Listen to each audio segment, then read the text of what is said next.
Inscriptions on tombstones, when interpreted, provide background information for fascinating analyses of societies, not just in aspects of how we celebrate the dead or the rituals we use for death, but in a broader and more comprehensive way. They provide collective perspectives on worldviews at given points in time, and they reflect the cultural aspects of the people who created these monuments or mementos.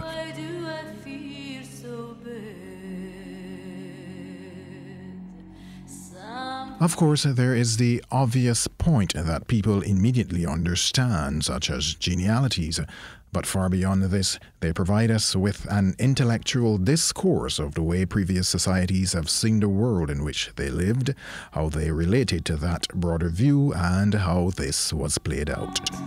Night after night after Today's tales are from the tombs of the Jewish cemetery in Bridgetown, Barbados.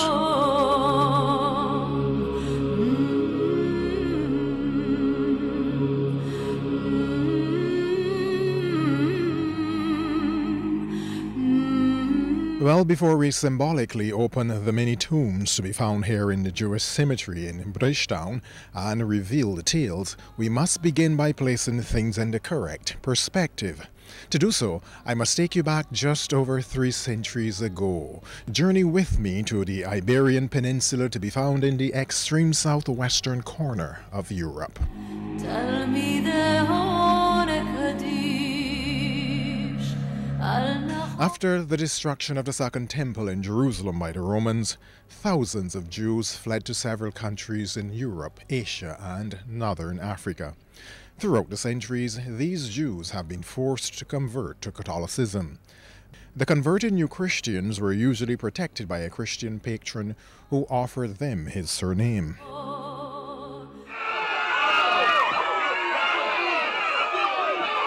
After the attack on Barcelona's call on Ash Wednesday in 1391, the newly converted could hold positions that have been previously forbidden to them. The Inquisition persecuted those who continue with their Jewish practices. The situation worsened in 1492 when the Catholic King Ferdinand of Castile and Isabella of Aragon ordered the expulsion of those Jews still living on Spanish soil. A group of Jews who fled Recife for Amsterdam upon learning that Oliver Cromwell had opened British domains to Jews applied for and secured permission to settle in Barbados. The King of Spain, Philip II, decrees that all Jews living in his kingdoms must be expelled. A small group of Portuguese Jews leaving Recife and Pernambuco come to Barbados in the 1640s. In addition to bringing with them the technology for growing sugarcane, they brought their religious practices and established a synagogue in the capital city, Bridgetown. Tombstones and other interesting artifacts on earth are among their material culture left behind. A consecrated area to bury their dead is a fundamental part of the Jewish faith. Ever since 1654, the dead have been interred here according to Jewish rites. With such an interesting history, one could well imagine that coming from the tombs will be tales equally as interesting. Tales that have enriched and embellished the history and heritage of Barbados. We begin with a very good example of the standard icon of death, the skull. Historian Dr. Carl Watson. Beautifully sculpted. On the other hand, the ledger is, of course, decorated with flowers, and at the bottom we have here again a standard symbol of time that has stood still. Here we have an hourglass which has been turned on its side so the sand can't flow through. So in other words, time stood still for Jeshurun Mendez, who is buried here. Now, what is interesting about this particular grave and many of the other ledgers in here is that, contrary to Jewish law, icons such as the skull head or the hourglass are inscribed on the tombstone.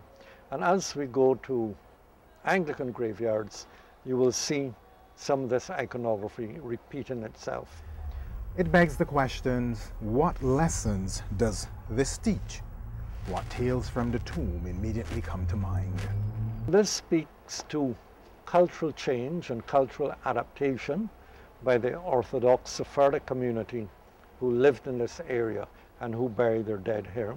And so, contrary to strict rabbinical law, the families, the grieving families of the departed, living in a society, a Creole society, and they themselves, like this gentleman here was Barbadian born, he was socialized to follow certain patterns in society, as were his relatives. So when he died, the memento mori, or the death mementos that we see here, again reflect this process of change in the Sephardic community. So, and we can look at many other examples in here of iconography, which has been adapted from Christian iconography, but used here within the context of the commemoration of individuals who have passed on, who have died and passed on. So they are fascinating in their own right. So let's walk and look at a couple of examples here. We have over here, for example, another skull and crossbones. Now, again, a typical icon of death. And in fact, if you remember your accounts of pirates, etc., yes, the Jolly Roger traditionally used the symbol of the skull and crossbones as a warning. When that pirate ship hove to close to a merchant ship and they ran up the Jolly Roger, everybody in the merchant ship trembled, of course, because there facing them was a skull and crossbones, harbinger or a foreteller of the mayhem that was to come. Now, this doesn't necessarily mean that this individual buried here was a Jewish pirate, although there were some individuals, Jews in the Caribbean, who turned to piracy as a way of making their livelihood. But this individual who is buried here, almost certainly his family put that skull and crossbones again as a symbol of the death that had befallen him, the inevitability of death. Because if there's one certainty in life, it is that we are born to die. And nowhere is that nugget of truth brought to light more than here in a cemetery, surrounded by many tombstones, ledgers, and epitaph, all memorializing the dead.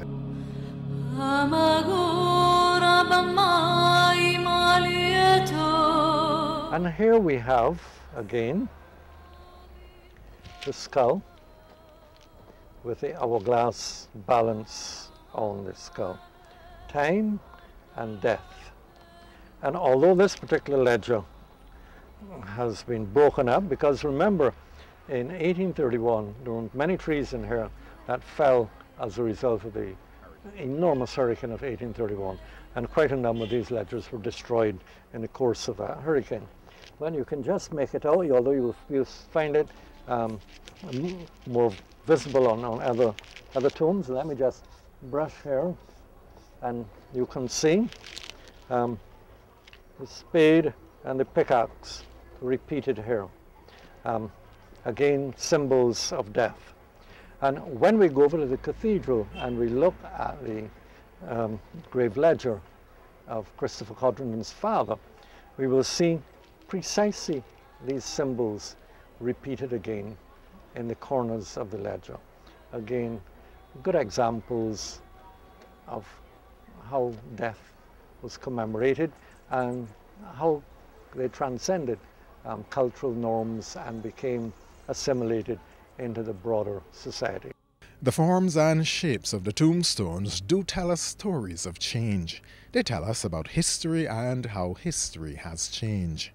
The flat ledgers are those of the Sephardic Jews who came to Barbados in the 17th century. Originally, their ancestors came from Spain and Portugal and established themselves in Barbados.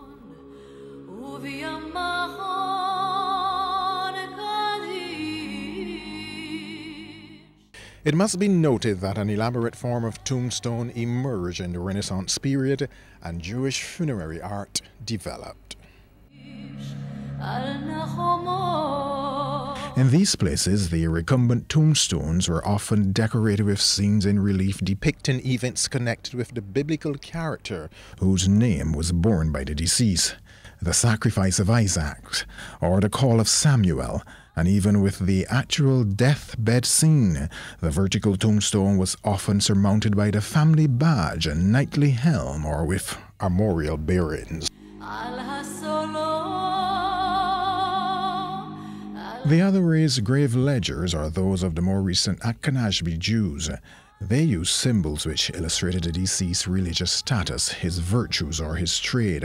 These then were symbols to denote, for example, a rabbi or a Levite. An alms box would be shown on the tombstones of a philanthropist and a pair of scissors on that of a tailor. On January 30th, 1933, Adolf Hitler became Chancellor of Germany. From that time until May 8, 1945, when the war in Europe ended, Jews in Europe were subjected to progressively harsh persecution that ultimately led to the murder of 6 million of them. The Jews who died were not casualties of the fighting that ravaged Europe during World War II. Rather, they were the victims of Germany's deliberate and systematic attempt to annihilate the entire Jewish population of Europe, a plan Hitler called the final solution.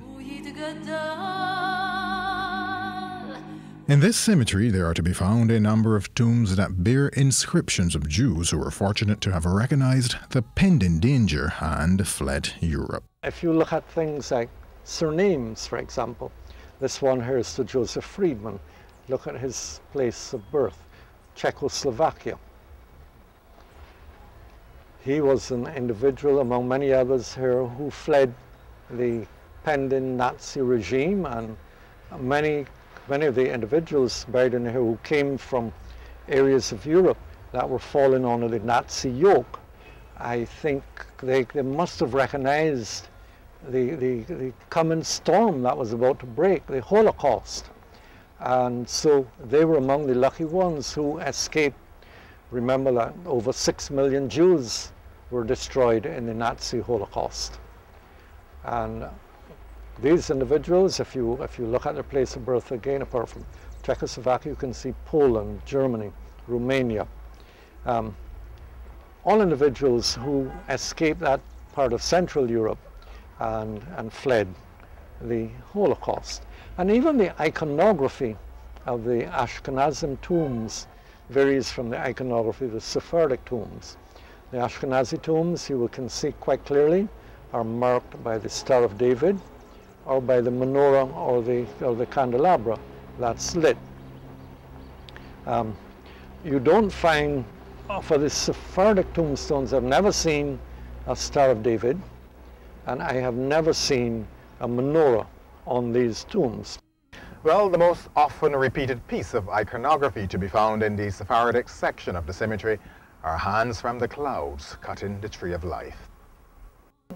Here's the hand of God with the axe or hatchet, with the tree of life severed. And you will notice that none of these now show the face of the individual, unlike the earlier one that I showed you, which is pretty much almost as close to unique as one could possibly. Certainly within the context of this graveyard, it is unique. And I am only aware of 2 other examples similar to that, one in the Oudenkirk Cemetery in Holland, and another one, I think, in Suriname, which show the face of the individual. Because, as I said, it was prohibited in Jewish law. But this whole section repeats the icon of the tree of life being cut down. Now, here we have one that's different, and it's one of the difficult things about, and you can see it reflected here, is that many of these are marble tombs, but with the increase in traffic in Barbados, there's a greater degree of acidity in the atmosphere around us. We don't notice it, but you can see it reflected here. But this one is interesting. I've photographed it after rainstorm, and you can see the details. But it is a grinning skull, and that skull is decorated with a garland of flowers. And again, Hebrew, Spanish, or Portuguese, and English. And this is the grave of a Valverde. The Valverdes were a Sephardic family who lived for centuries in Barbados. And in this particular corner, there's the child, Manuel Nunez, and here we have a winged angel with a horn, and what may or may not be a cut sugar cane. It looks like sugar cane to me. If it is, it would be an interesting example of an incorporation into the iconography of the 18th century. See, the date here is 1734, and reflecting, of course, the dominance of sugar cane and its incorporation into the iconography.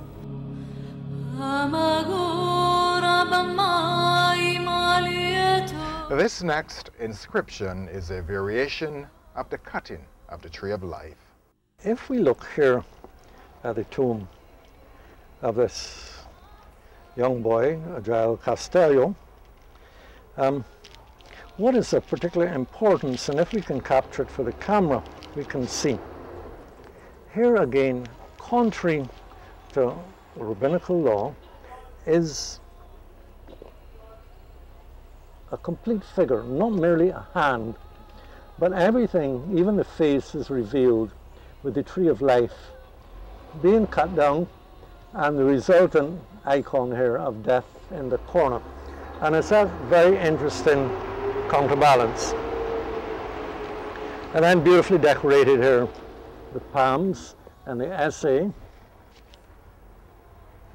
Many of these are inscribed, again, a reflection of the trajectory that these Sephardic Jews followed, because many of them are inscribed in Portuguese or Spanish, reflecting their origins, their ancestral origins in Spain and Portugal. Hebrew, reflecting the fact that they are Orthodox Sephardic Jews. And then as acculturation and assimilation took place, a third language was introduced in the grave ledgers, English. So by the 18th century, many of these ledgers now are inscribed in 3 languages. Well, the use of various languages gives a sense of these Jews' origin, faith, and their assimilation. There seemed to be a special significance in the use of the hand. In this next interpretation, yes, we see the use of the hand. However, this time around, it is not cutting the Tree of Life. Here's a hand descending from the clouds, picking the flower of life. And in the language of the time, it says here, "Here lies till happy resurrection, a maid possessed of every perfection, cut off in the prime of youth and life, ere her virtues could shine as wife. Her loss is much regretted by all, her friends afflicted by her fall. This consolation they thought to do, her soul perfect felicity doth enjoy." Sarah Pereira Enriquez, died in 1774. It's something in the air. I have a prayer, a prayer, a prayer. This section is perhaps the oldest section, and this relates to individuals who came here, and I will show you two tombs. Come Sherwood and we'll see. If we look here, this is father and son over here, and here is buried Aaron Demercado, and his son is over there, David Raphael Demercado. They were among the Sephardic Jews who actually lived in Recife, Brazil. The minutes of the congregation of the synagogue in Recife list their names as officers of the synagogue. He and his son wrote to Oliver Cromwell asking for permission to migrate to Barbados after Recife had been reconquered by the Portuguese, and of course Roman Catholicism then displaced the Dutch Protestantism and the Jewish congregation of Brazil. In fact, they faced a very dangerous future if they had remained in Brazil. So many of the families fled then, and some went to Amsterdam, but some came to Barbados. So we have the two here, the two Demercados. But what is of interest is, if we look, well, let me put you on the spot. What do you notice about this particular tomb as opposed to this one, or any of the others around here? Well, there are several things. First, it is slightly elevated. It's elevated, yes. There is this somewhat like a gable sort of top, and I'm recognizing English instantly. And it's very decorative. Yes, exactly. Its form and style are quite different. Look at this plain ledger, and look at this one. It is surmounted on balls with clawed feet. It has incredible detailed carving in the marble, and you'd have to look very closely, but if you look closely at this one, you will see, for example, forms such as a lizard, a bird sucking nectar, and there's a snake. That iconography is repeated. And as you said in English, here lieth the body of David Raphael Demercado, merchant, who departed this world the 14th of August, 1685. And there's almost a hint of the Meso-Arabic influences in Spain. Remember, his ancestors would have lived in a Spain that was dominated by the Moorish Abbasid Caliphate. And I personally see some degree of reflection and cultural and historical linkage over the centuries. So here's this man who's buried in Barbados, but his tombstone is radically different, including the tombstone of his father. And it perhaps reflects a certain taste of this man, a certain sense of lineage and cultural and historical connection with his ancestors in Spain, who, as I said, at that point in time in the 12th, 13th and 14th centuries, many Jews were very important officers, not only to the Catholic kingdoms and principalities of Spain, but to the Moorish Caliphate as well. And it wasn't until 1492 that they were scapegoated along with the Moors or Islamic peoples who had been defeated by Isabella and Ferdinand and forced to be exiled from Spain. So again, underscoring the importance of these gravestones and how one can use them as a window or pathway into the past. Again, another example of a very fascinating tale from the graveyard. There you have it, some interesting tales from the tombs and other evidence of the Jews' material culture to be found here on the compound in Bridgetown. Special thanks to historian Dr. Carl Watson, the Jewish community, and all those responsible for the maintenance of the compound. Do join us again next time as we go around the island and reveal tales from the tombs. This is the chair spot. This is where all the happenings occurred many years ago.